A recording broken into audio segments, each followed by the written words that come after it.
these two teams, geez, they're going to give us a cracker final, aren't they? Because both of them have played a fantastic brand of cricket, Joy.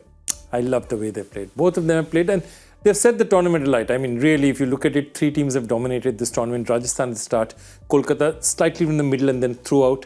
And then Sunrisers have just played such an attractive brand of cricket. You know, this 230, 240 scores, twice breaking their record for, highest total. They've just lit up the IPL. Yeah, I would like them to repeat the first game that they played at Eden, the close one with Klaasen in the last over, and not the first qualifier. Yeah. I want them to repeat that kind of game. The first game, yeah. For the final. And I mean, I know we're going back some months now, but who are we to say that money does not buy you trophies, eh? Yeah. Who are we? The two most expensive purchases at Oh, the auction, going head to head in the big dance. Yeah. Teams that spent the money, Cummins at 22. Yeah, 20, Stark 20.5? 20.5 was it, and Stark at 24. 4.75? Yeah, I thought you were. Yep, So you 24 spend the numbers money. correct. Yes. Spend the money, get the results. The big boys going head I to like head. it. I like Yeah. it. But can I say, when it comes to bang for buck, I mean, not that you're comparing anybody, but geez, Pat Cummins has given a bang for every rupee out of those 20.5, hasn't he? Yeah. Absolutely. He's changed that. He's galvanized the team. He's just changed it. He's led from the front. He's done everything there is to do with this team. I mean, he's been absolutely superb. Yeah, and with Mitchell Stark, the first few games, playing in IPL after 9 years, so it took a little while to find his footing. But there's two things that have happened with him. One, of course, in a big game, he managed to make the big impact and they won the first qualifier. And more importantly, and I'm sure there's an effect there as well. Simon, when you're with young pace bowlers like Vaibhav Arora and Harshit Rana, who've also done very well this year, right? I'm sure that kind of experience, those two boys would have been chomping his ear. You would hope so, and he's a great guy, Mitch Stark. He'd be more than happy to sit down with anyone and have a chat about it, particularly young bowlers. He loves the game. He watches so much cricket, not only men's cricket. He watches a lot of women's cricket as well, obviously because of his wife playing, and he attends games where she's playing. He's what the Aussies call a nuffy. In cricket, no, he just can't get enough. And I think if those young men are sort of sidled up to him in any situation, whether it be the nets, in the changing room, on the team bus, he'd be more than happy to have a chat to them, to chat fast bowling, to chat what he does, his strategies, all of those things. So, and I'm pleased for him because it's tough, and we talk about it. The money's not his fault. Yeah. We talked about it at the start of the tournament. Not your fault. Well, you go to an auction, like you sell your house, two people want it, and the bidding just keeps going up, and you say, man, I got way more than I expected for it. Fair. That is what an auction is all about. The he can't control the money. He can only put his name up and say, this is what my base price is. I won't sell for less than that. And then you guys duke it out. And teams duked it out properly, didn't they? They had a right go for him. And that would have been playing on his mind. 100%. No matter how good you are, how many test matches, ODIs, T20s you played, that would have been playing on his mind. Yeah, because it brings what I definitely feel is undue attention, because you're so right. He didn't choose his price. No. But I guess what happens is that on the outside, when you're looking, I only look at it saying, okay, so many teams wanted you and they wanted you so bad. Yep. I guess maybe that can play on your mind as well, that, yeah, man, they really wanted me bad. And there's so much attention on me with There this. is pressure. Pressure tells, and look, they handle it better. I mean, if you look at it, I've seen classic cases where people have been paid too much. There was a classic case of this really talented young cricketer called Pawan Negi, who was the flavour of the season one, and suddenly went for 8.5 crores in a season where he was the biggest. And I remember this. I mean, at least Pat Cummins has that international record. Mitch Stark, Pat Cummins, international players, they have that understanding of what big situations are. Yeah. Otherwise, the pressure will come on you. Whether you like it or not, that figure is going to be, you're stamped with that figure. It's with your t-shirt name, that figure is also on your t-shirt, whether you realize it or not. Yeah. Just to make it easy for the income tax authorities. This is how much money I made. All right, but on the other side, there's a bowling coach as well who wanted like for like. Yes, Daniel Vettori said, I wanted some left-arm orthodox to come into the game, and that's why Abhishek and Shahbaz bowled 8 overs. Wonder why Vettori said that. Yeah, wonder why. But no changes in this team for the final. You don't see it happening at all. No chance. Well, I mean, their only option today, they could have brought Glenn Phillips in ahead of Markram and just given them a bit more power. Yeah. Markram maybe offers slightly more batsmanship, but he hasn't had a good season when he has had opportunities. I think Phillips is a better bowler, and I don't know that there's a huge amount of difference in the field. Markram's a gun in the field. He's got so brilliant is Phillips. hands, but Phillips is the same.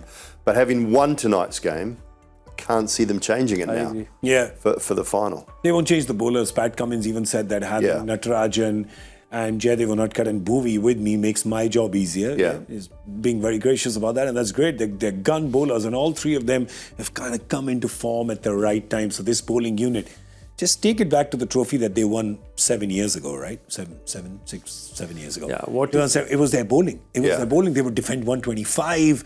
They would defend 140. They were just Mustafizur was fantastic for them. gun bowling Yeah. attack. Again, Bhuvi was there as well. Bhuvi but- was always there. Yeah. But also, what is it about Australian skippers, teams from Hyderabad, Deccan Chargers, Adam Gilchrist, 2009, Oh, three-peat. Are we looking at a Warner, three-peat? 2016. Yeah, this is another Australian captain. I like it. It hasn't yet happened, and yeah, as I said, and the producer who told me about this is quite sure he doesn't want it to happen, but Because he's a KKR fan, is he? Yeah. Yeah, well, Australian biryani, anybody?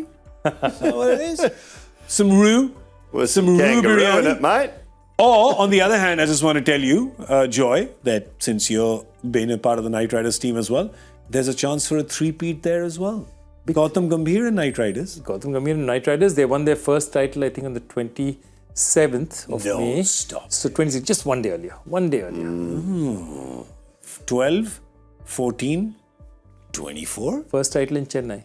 Don't forget. Chennai as Same well. Chepak. Oh, God, there's so much history. Shah Rukh standing on top of the stands. And you're wondering whether he was going to fly. I thought he was going to fall. Yeah, you were there, right? I thought he was going to fall. I was very worried. That's not a very high railing. But he's a fit man, so there's no problem. But yeah, just as long as he's fine. There was a heat stroke in Ahmedabad for the King, but the King's going to be there, of course, in Chennai again. Please don't get up on that railing. It's very low. Makes me very nervous as a fan. So yeah, probably no changes. I mean, definitely no changes for the Knight Riders as well. I mean, that team is looking pretty solid, and they've got Gurbaz at the top instead of Phil Salt. So yeah, plenty of options galore.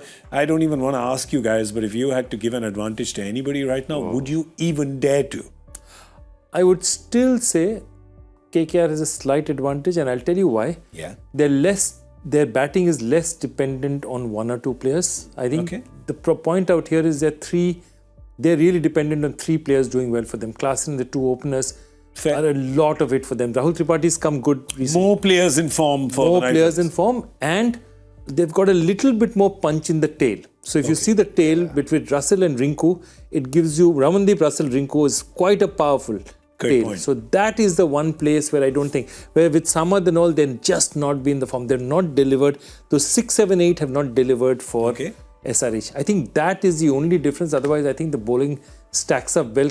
The way they bowled on this pitch, I think they stack up well. I still think Sunil Narayan is a cut above every bowler who's going to bowl tomorrow. Okay. So those 2-3 slight advantages that say KKR For has. you, Dooley?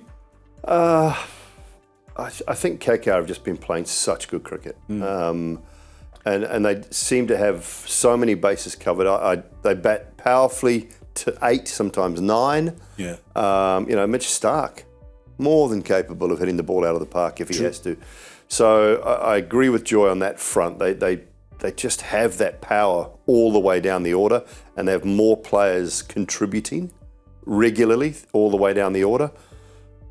Few days off compared to having played a game on the pitch brings the Sunrisers back into the equation. Great. For me, because they now know. They know what to expect. They've had a win. They've bounced. They're bouncing back now.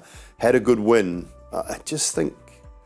I'd still have KKR slightly ahead, but the Sunrisers after tonight's performance have bounced back in my expectations to make it what hopefully will be a cracking final. Okay, great. It's given us nothing at the end of that. It's not picked a team. Have you? 51-49 is not good enough for me. He's joining not? politics. Yeah. You have a son named Hunter. You've got to join I politics. tell you what. President Dool. If you tune President Dude, I like it. if you tune in before the final, I'll be here. and I'll tell you who's going to win. No! Oh! President Dual crystal balling it. That's going to be on Sunday at 7 p.m. So, yeah, do join us then. Of course, you're going to join us then. You're diehard fans. If you're watching at midnight, you're going to join us then. Players to watch out for each team. Come on, big call. No, for me, Sunil Narine. He's just he's the big player for them. I think it makes a huge difference. And I think Travis Head played an interesting innings today. Held himself in check, waiting for opportunity. Didn't happen. I still think he's a big player for big days. Okay, so 2 left-handed openers. Good. Stark and Cummins. Stark and Cummins. The bowler's gone for the bowlers. The fast bowler's gone for the fast bowlers. Hey, you pay the bucks. You pay them to win your tournaments. You pay them to stand up on the big days when you need them.